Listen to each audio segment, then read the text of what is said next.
Alright, Airsofters, it's Comfy Sauce here again. I know I've done a review already on this gun. I kind of just did a brief overview of it. I finally got a chance to take it out to a game, so I finally got to see how it performs. I figured I'd just give you guys my what I thought of it, basically how it was out there. As you can see, I run the Magpul E-Mags. That's mainly why I picked the light, because I already had M4 mags and I didn't want to buy a bunch of new ones. For people that were wondering, I know there were questions out there. The E-Mags, the newer generation of the green box Star E-Mags, which is the single window in them, fit and feed perfectly. I had zero issues with them the entire day. So they worked out great.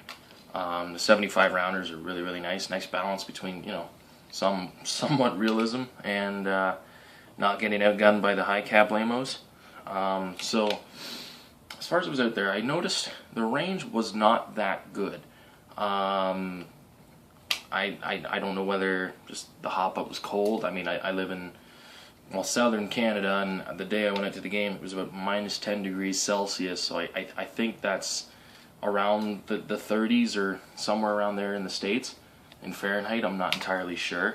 And don't quote me on it, but it was cold. It was a cold day.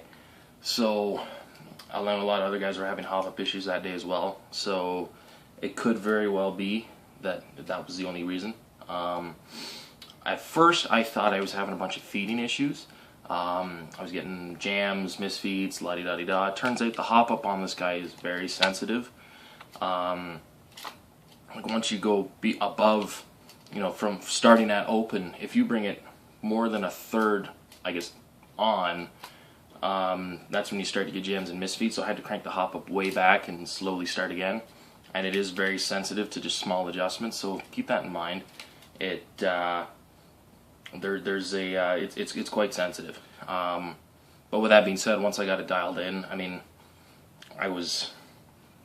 my range wasn't that great, but I was bang on up to, I think it was about 60 feet, give or take, which isn't much. So again, it could be because the hop-up was cold, could be because the hop-up in this thing sucks.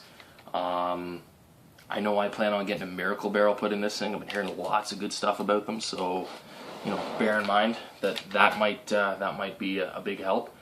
The one thing I absolutely loved when I was out there with this was the folding stock. There's a couple times where I had to get into a prone position with my squad, and just being able to have the gun in front of you like this, without having to, like when you're trying to manipulate the gun to look at people, to aim in different directions, not having to maneuver the gun around your body, like trying to keep the stock maneuvered around yourself, is incredible. Like the fact that if I see a guy to my left, I can do this rather than have to move my entire self over. It was just an awesome, awesome, awesome addition. The fact that the cheek piece was adjustable, it made it incredibly comfortable. I got a perfect shooter stance every single time I fired this thing. Really, really comfortable. The weight, you know, was perfect. I mean, I thought the rifle was actually fairly heavy for a gun that's, again, around 50% polymer, but it was it was perfect. It was right on the money. The gun's very evenly balanced, and it's very, very comfortable and easy to use.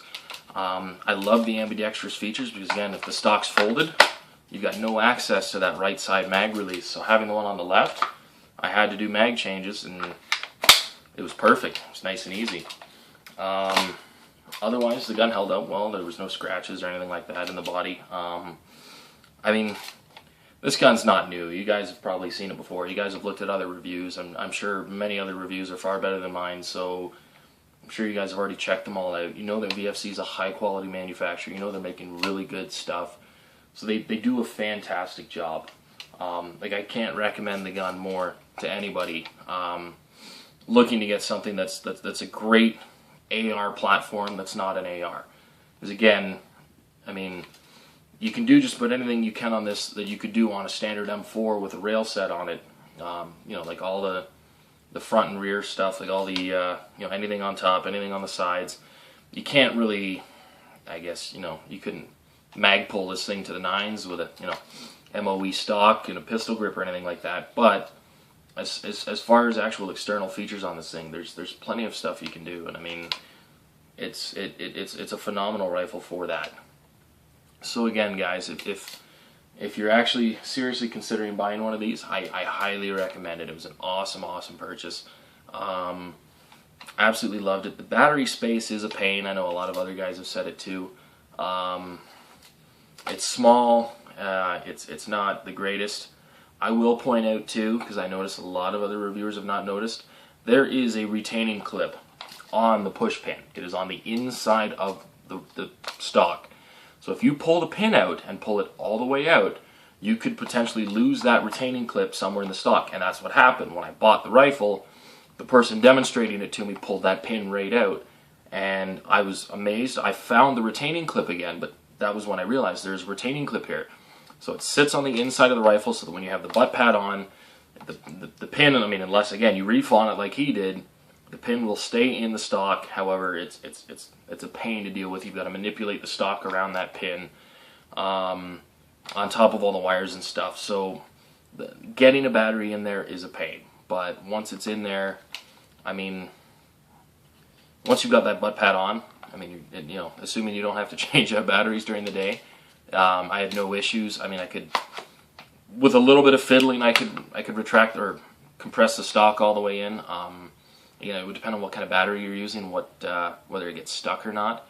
For me, I had no issues, but again, I run the thing either fully extended or folded, so I didn't really have to worry about it. But some of you smaller guys who want to use your stock in a little bit tighter, just bear in mind that you might have to do like a bit of finessing to get it in there, and I wouldn't move it around too much once it's there, otherwise you might have a hard time getting it back in again if you need to.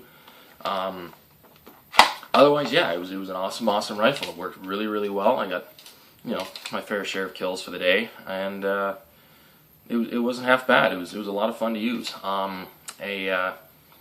I guess another player had a classic Army Scar, and I can tell you guys without a shadow of the doubt, if you're comparing the two, I don't know about their brand new one, their Sport line version, but their Pro line scars they had with the metal upper and the polymer lower are just nothing compared to the quality on the upper receiver on this guy. Like the metal, just the anodizing looks fantastic on this. The classic Army one didn't look anodized at all.